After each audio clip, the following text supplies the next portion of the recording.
जितने भी एफआईआर्स इसमें अभी तक जिलों में हुए हैं उन सारे एफआईआर्स को स्टडी किया जा रहा है। सभी एंगल्स इन केसेस के इन्वेस्टिगेशन पर ध्यान दिया जाएगा, चाहे वो फाइनेंशियल होगा या जो केसेस से रिलेटेड मैटर्स हैं, जो भी एविडेंसेस हैं, डिजिटल एविडेंस, इलेक्ट्रॉनिक एविडेंस के माध्यम से सारी चीज़ें देखते हुए जो भी दोषी इसमें होंगे उनके विरुद्ध कठोरतम कानूनी कार्रवाई की जाएगी। अभी तक कुल 24 जिलों में एफआईआर्स हुई हैं जिनकी रिपोर्ट्स हमारे पास आई हैं और लगभग 163 कांड दर्ज हुए हैं और लगभग 140 से अधिक लोग गिरफ्तार भी हुए हैं। तो ये तो बिल्कुल रिकॉर्डेड है।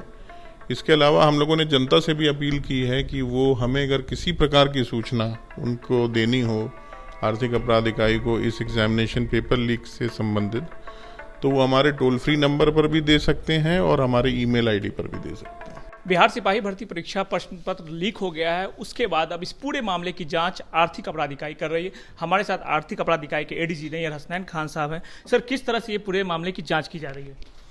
आर्थिक अपराध इकाई ने इस मामले की जांच प्रारंभ कर दी है और जितने भी एफआईआर्स इसमें अभी तक जिलों में हुए हैं उन सारे एफआईआर्स को स्टडी किया जा रहा है और उसमें जिन एफआईआर्स में ऑर्गेनाइज्ड क्रिमिनल्स का इन्वॉल्वमेंट आ रहा है प्राइमा फेसी, उन केसेस को तो हम लोग अपने इन्वेस्टिगेट करेंगे और जिन और केसेस में जो नॉर्मल एफआईआर्स हुई हैं यानी एग्जामिनेशन के रूल्स के वायलेशन में, वो ज़िला पुलिस करेगी, मगर उसका भी संज्ञान आर्थिक अपराध इकाई लेगी। पूरे केसेस के इन्वेस्टिगेशन के लिए विशेष टीम गठित है।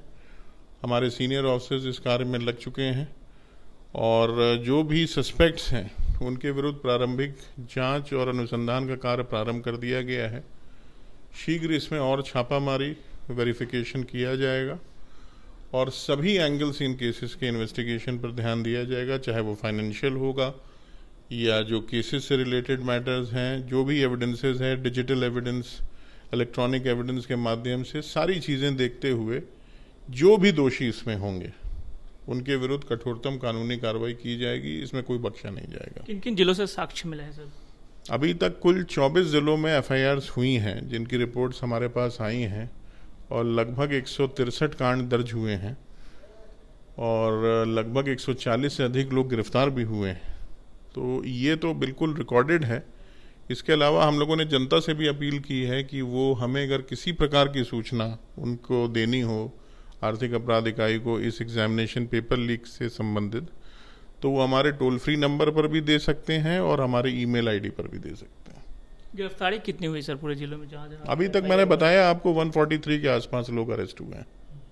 क्या प्राइमा फेसी क्या पता चल पाया सर पहले कहाँ से ये पेपर लीक हुआ? अभी कहना मुश्किल है क्योंकि अभी तो अनुसंधान प्रारंभ हुआ है, मगर जो भी इसमें जहाँ से भी होगा उसका शीघ्र हम लोग पता करेंगे। क्या मनी ट्रांजैक्शन की भी बात हो रही है सर? किस तरह से मनी ट्रांजैक्शन वगैरह हुआ? क्या क्लू मिले हैं आप लोगों को? अभी तक जो साक्ष्य आए हैं उसमें लोगों को व्हाट्सएप के माध्यम से आंसर कीज दी गई हैं और यूपीआई चैनल्स और दूसरे अलग जो मनी ट्रांसफ़र के हैं हमारे प्रोटोकॉल्स, उनके ज़रिए पैसे के लेन देन के बारे में भी साक्ष्य मिले। बिहार के बाहर से भी कुछ नेटवर्क चल रहा है? ये अभी कहना मुश्किल है, उसको हम लोग करवा रहे हैं, स्टडी कर रहे हैं और एग्जामिन भी करवा रहे हैं। आयोग की भूमिका शक के घेरे में हो सकती है इस पूरे मामले में? अभी इस पे कुछ कहना मुश्किल है क्योंकि जिम्मेवारी तो आयोग की होती है।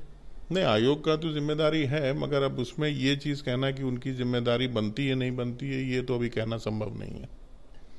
तो ये थे एडीजी नैयर हसनैन खान साहब, जिनका साफ तौर पे ये कहना था कि इस पूरे मामले की गंभीरता से जांच होगी। अब तक कुल 148 लोगों की गिरफ्तारी हुई है।